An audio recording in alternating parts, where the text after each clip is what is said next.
संत से जज साहब कैसे बन गए? तो महाराज इतनी प्यारी कथा है, कहते हैं कि एक समय की बात है, दक्षिण भारत की कथा है, दक्षिण भारत की ये कथा है। एक गांव था, उस गांव में एक सीधा साधा भोला नाम का व्यक्ति रहता था। बड़ा सीधा था, बहुत सीधा। वह केवट था, नाव चलाता था। तो महाराज वह इतना सीधा था, ये तो वो कोई काम करे और उससे कह दे भाई साहब ये काम कितना अच्छा हुआ, तो वह कहता सब रघुनाथ जी ने किया। और कोई कह दे महाराज ये काम करना है, तो वो भक्त कहता कि रघुनाथ जी करेंगे। यानी जो भी करेंगे वो सब कौन करेंगे? रघुनाथ जी करेंगे। तो महाराज एक समय क्या हुआ कि उसके जो केवट है, उस केवट के 2 बेटे और एक बेटी थी। बड़ा सीधा था, देखो भाव की कथा है, वो बड़ा सीधा था और जीवन में केवल सिवा रघुनाथ जी के और किसी से प्रेम नहीं करता। 2 बेटे, एक बेटी थी, बेटी बड़ी थी, सयानी हो गई, विवाह के योग्य। तो बेटों ने कहा पिताजी क्यों ना आप साहूकार जी से, जो सेठ जी हैं गांव के, उनसे कुछ रुपया उधार ले आओ और हम बहन की शादी कर देते हैं, फिर हम भाई मेहनत करके सेठ जी का जितना भी कर्जा है सब चुका देंगे। तो वह केवट सेठ जी के पास गया, जाकर कहने लगा सेठ जी बेटी की शादी करना है, कुछ रुपए उधार दे दो।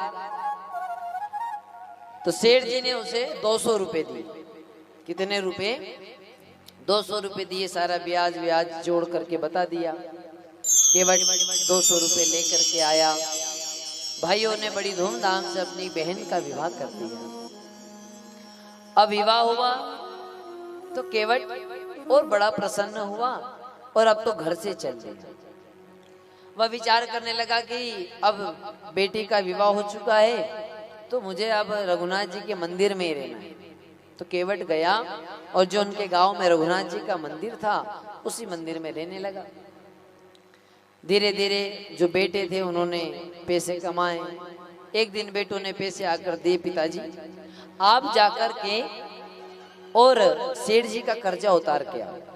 तो केवट पैसे लेकर के गया। सेठ जी ने पैसे लिए, सब हिसाब ब्याज सब कुछ अपना ले लिया। एक पर्ची बनाई, उस पर लिख दिया कि भैया आज मेरा पैसा सारा मूल सहित मेरे पास ब्याज सहित आ चुका है। अब कागज पे लिख दिया और केवट से कहा कि पढ़ो इस पर क्या लिखा है। तो वह तो भोला भाला था, वह कहने लगा सब रघुनाथ जी जाने। क्या कहने लगा कि सब रघुनाथ जी जाने, मुझे पढ़ने की आवश्यकता, और अनपढ़ था बेचारा। तो सेठ जी के मन में पाप आ गया। सेठ जी ने विचार किया ये तो पढ़ ही नहीं रहा है, मतलब इससे और पैसा खींचा जा सकता है। तो सेठ जी ने उस केवट से कहा कि तुम जाओ और एक गिलास पानी लेकर के आओ। बेचारा सीधा साधा पानी लेने के लिए गया। तो सेठ जी ने क्या किया, जो असली रसीद है उसे तो अपने लाकर में छिपा दी और एक झूठ मूठ की रसीद बना करके केवट को दे दी। अब वह इतना सीधा साधा था, केवट रसीद लेकर के आया और रघुनाथ जी के चरणों में रख दी। अब रघुनाथ जी के चरणों में रखी कि ठाकुर जी आप ही संभालो सब। अब हुआ क्या महाराज, जो सेठ जी थे उन्होंने क्या किया, सेठ जी ने कि उस केवट के खिलाफ केस लगाया कोर्ट में। अब कोर्ट की तारीख लगी, केवट वहां पर पहुंचा। तो जज साहब ने कहा केवट क्या तुमने सेठ जी से पैसे लिए? तो केवट ने कहा हाँ पैसे लिए।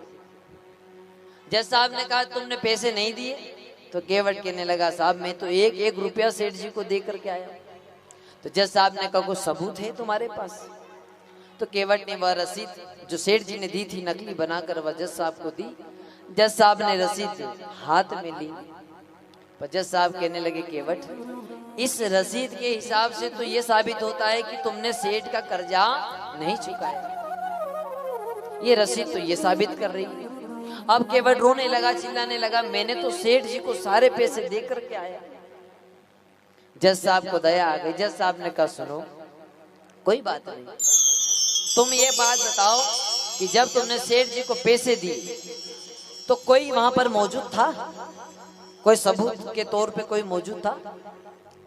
तो केवट ने कह दिया था ना, अरे रघुनाथ जी थे वहां पर। तो जज साहब को लगा कि रघुनाथ नाम का कोई व्यक्ति होगा। अब सेठ जी भी विचार करने लगे, वहां तो कोई था नहीं, किस रघुनाथ का नाम बता रहा है। तो जज साहब को लगा कि कोई रघुनाथ नाम का व्यक्ति होगा जिसने ये सब देखा था। तो जज साहब ने कहा कोई बात नहीं, हम रघुनाथ जी को यहाँ पर बुलाएंगे कोर्ट में, अगली तारीख को आना। अब जज साहब ने अपने पैसे से अपने एक सिपाही से कहा कि जाओ और रघुनाथ जी को कहना कि उन्हें कोर्ट में गवाही देने आना है। अब बेचारा सिपाही पूरे गांव में घूम गया, उसे रघुनाथ नाम का कोई व्यक्ति नहीं मिला। अब वो सब जगह ढूंढे, परेशान हो गए। तो किसी ने कहा भाई देखो यहाँ रघुनाथ नाम का तो कोई व्यक्ति नहीं है, हाँ पर रघुनाथ जी का मंदिर जरूर। तो सिपाही कहने लगा भैया वही बता दो, और रघुनाथ नाम का व्यक्ति तो मिल ही नहीं रहा है। तो वह सिपाही गया मंदिर पे। अब मंदिर गया तो सिपाही ने कहा बोले यहाँ रघुनाथ नाम का कोई है? तो पुजारी जी निकल के आए। अब पुजारी जी निकल के आए, पुजारी जी ने देखा उस पत्र में लिखा था कि रघुनाथ जी को तो गवाही देने के लिए कोर्ट जाना है।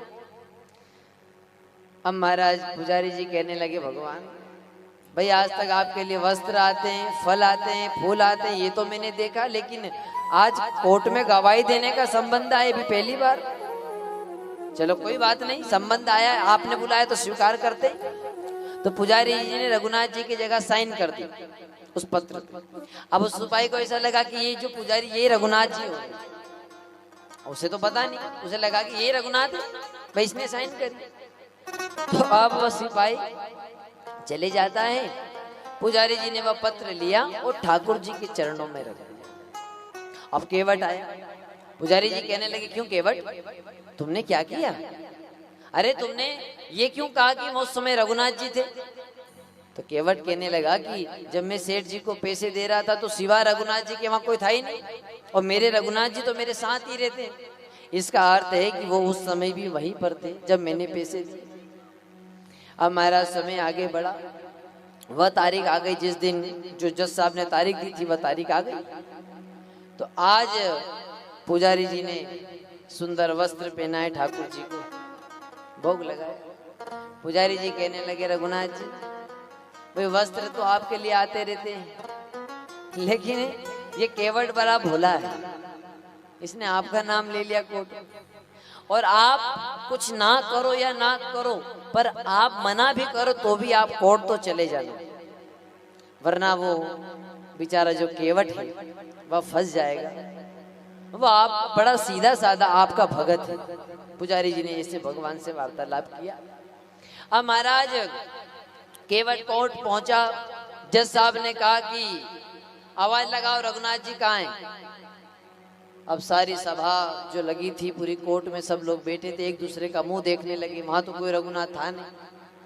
तो सिपाही ने 3 आवाज लगाई, रघुनाथ जी हाजिर हो, रघुनाथ जी हाजिर हो, रघुनाथ जी हाजिर हो। जैसे 3 आवाज लगाई तो क्या देखा कि मानो एक बुजुर्ग कमर झुकी सी है, लेकिन चेहरे पर तेज है और धीरे धीरे लकड़ी का सहारा लेते हुए आ रहे हैं और हाथ खड़ा करके कह रहे कि रघुनाथ जी हाजिर है। भगवान पहुंच गए कोर्ट। अब जज साहब कहने लगे आप रघुनाथ? बोले हाँ मैं रघुनाथ। तो बोले क्या तुमने देखा था जब इस सेठ को केवट ने पैसे दिए? तो रघुनाथ जी ने कहा बोले हाँ मुझे पता है, इस केवट ने रघुनाथ जी का सारा पैसा चुका दिया। तो बोले एक कागज भी इन्होंने लिखा है, यदि तुम सेठ जी को यहीं रोको और एक सिपाही को घर पहुंचाओ तो सेठ जी की अलमारी के अंदर एक कॉपी रखी है, उस कॉपी के अंदर एक पेज है जिस पर ये लिखा हुआ है कि इस केवट ने सेठ का सारा पैसा ब्याज सहित चुका दिया। अब भगवान से क्या छुप सकता है? तो महाराज सिपाही गया, जाकर के घर से सेठ जी की वह रसीद लेकर के आया और उस रसीद से ये साबित हो गया कि सेठ झूठ बोल रहा है और केवट सही बोल रहा है। अब तो जज साहब ने कार्रवाई करी और सेठ के ऊपर ही आरोप लगा दिया कि भाई तुमने केवट से झूठ बोला, आरोप लगा दिया। ये सब वार्तालाप कर रहे थे, इतने में रघुनाथ जी अंतर ध्यान हो गए, भगवान वहां से चले। अब जज साहब ने केवट को बुलाया, केवट इधर आओ। अच्छा ये बताओ ये रघुनाथ जी रहते कहाँ हैं? तो केवट कहने लगा जहां मैं रहता हूं। तो सेठ अब जज साहब ने कहा तुम कहाँ रहते हो? तो केवट कहने लगा जहाँ रघुनाथ जी रहते। अरे बोले उनका कोई घर तो होगा? बोले वो तो मंदिर में रहते। अब सेठ जी विचार करने लगे ये ना तो धनवान है, भाई स्थिति से ऐसे लग रहा था कि इतने ज्यादा धनवान तो होंगे नहीं जो मंदिर बना पाए, और कोई अमीर भी नहीं लग रहे थे, गरीबी थी। तो तुम बताओ वो रहते कहाँ हैं? बोले वो तो मंदिर के अंदर रहते हैं। अब सेठ जी को समझ में नहीं आ रहा कहना क्या चाहता है केवट। केवट कहने लगा आप पढ़े लिखे हो, आपको हमारी भाषा समझ नहीं आएगी। अनपढ़ लोगों की बातें ज्यादा पढ़े लिखे को समझ में आती नहीं। नहीं जज साहब कहने लगे मुझे ये बताओ कि तुम्हारे रघुनाथ रहते कहाँ हैं? तो केवट कहने लगा मैं यही तो कह रहा हूँ, जिस मंदिर में मैं रहता हूँ उसी मंदिर में मेरे रघुनाथ सिंहासन पर बैठे हैं, और वही रघुनाथ आज मेरी गवाही देने के लिए इस कोर्ट में आए। वही तो आए। अब महाराज जी जैसे जज साहब ने सुना तो आंखों से आंसू गिरने लगे। अब रोते रोते कोर्ट से निकलकर अपने बंगले तक पहुंचे, रोए जाए। लोगों ने कहा जज साहब इतने क्या नाराज हो गए, इतने क्या गलती हो गई जो आप रोना बंद नहीं कर रहे? तो जज साहब कहने लगे आज रघुनाथ जी, मतलब जज साहब कहने लगे कि शेष महेश गणेश के जो ध्यान में कभी आते नहीं, सो केवट की गवाही देने रघुनाथ कोर्ट में आ गए। जज साहब कहने लगे जो संतों के चित्त में नहीं आता है, शेष गणेश महेश के हृदय में नहीं आता, वो भगवान इस केवट के लिए कोर्ट में आया। तो लोगों ने कहा कोई बात नहीं, आ गए तो फिर चले गए, उन्हें जाना ही था, आप क्यों रो रहे हो? तो जज साहब कितनी करुणावारी भाव से कहने लगे, जज साहब कहने लगे कि कुर्सी पर बैठा मैं जज रहा, जगदीश खड़े समझाते रहे। कुर्सी पर बैठा मैं जज रहा, जगदीश खड़े समझाते रहे। जज साहब कहने लगे कि मैं जज बनकर बैठा रहा कुर्सी पे, और वो मानो एक साधारण इंसान बनकर मुझे समझाते रहे, लेकिन मैं उन्हें छू नहीं पाया, उनका दर्शन नहीं कर पाया, और वो इस केवट की गवाही देकर के चले गए। महाराज इतना प्रेम हुआ उस जज साहब को, ढूंढने लगे, रघुनाथ जी को ढूंढते ढूंढते वृंदावन में आ गए। और जब ब्रज में आए ना, तो ब्रज में कभी भी ठाकुर जी के मंदिर में नहीं गए, अपना सब इस्तीफा वगैरह दे दिया कोर्ट से, और वृंदावन के गलियों में घूमने लगे, और कभी भी बिहारी जी के मंदिर में नहीं जाते, केवल मंदिर के बाहर चौखट को प्रणाम करते, और कहते ठाकुर जी मैं इतना शर्मिंदा हूं कि आपसे आंखें भी नहीं मिला सकता। और इतना प्रेम हुआ कि जिस प्रकार केवट पर कृपा करने के लिए रघुनाथ आए, उस प्रकार जज साहब पर कृपा करने के लिए भी बिहारी जी प्रकट हो गए मात्र प्रेम में। तो मानो ये भगवान पर प्रेम होना चाहिए। एक अंतिम लाइन में और कह देता हूं, हे मुरलीधर छलिया मोहन, हम भी तुमको दिल दे बैठे।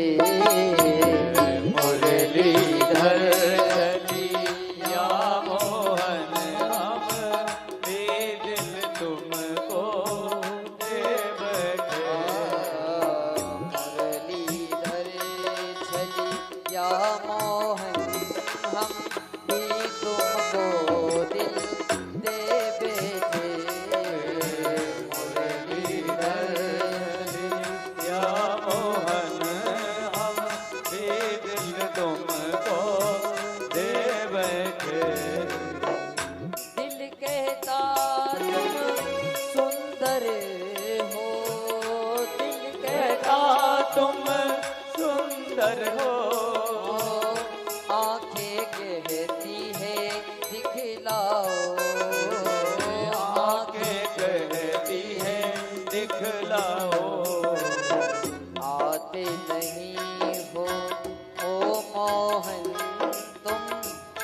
आते नहीं हो ओ मोहन, दिल मेरा बड़ा घबराता है।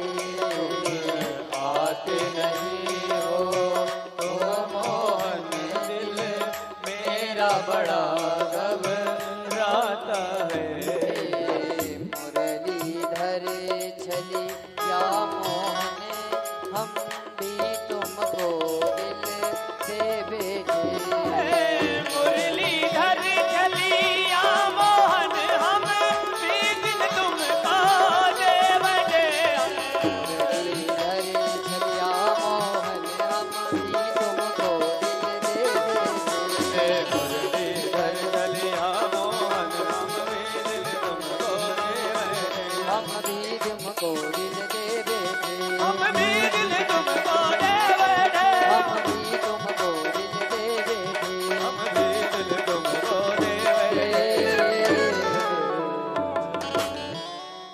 तो कभी भगवान से भी प्रेम करना सीखो प्यारे। भगवान किसी की गवाही देने आ सकता है, किसी का मायरा भरने आ सकता है। तो यदि तुमने याद किया, अरे वो तो शबरी के लिए आया, मीरा के लिए आया, ध्रुव के लिए आया, प्रहलाद के लिए आया, तो सच्चे दिल से यदि आप करोगे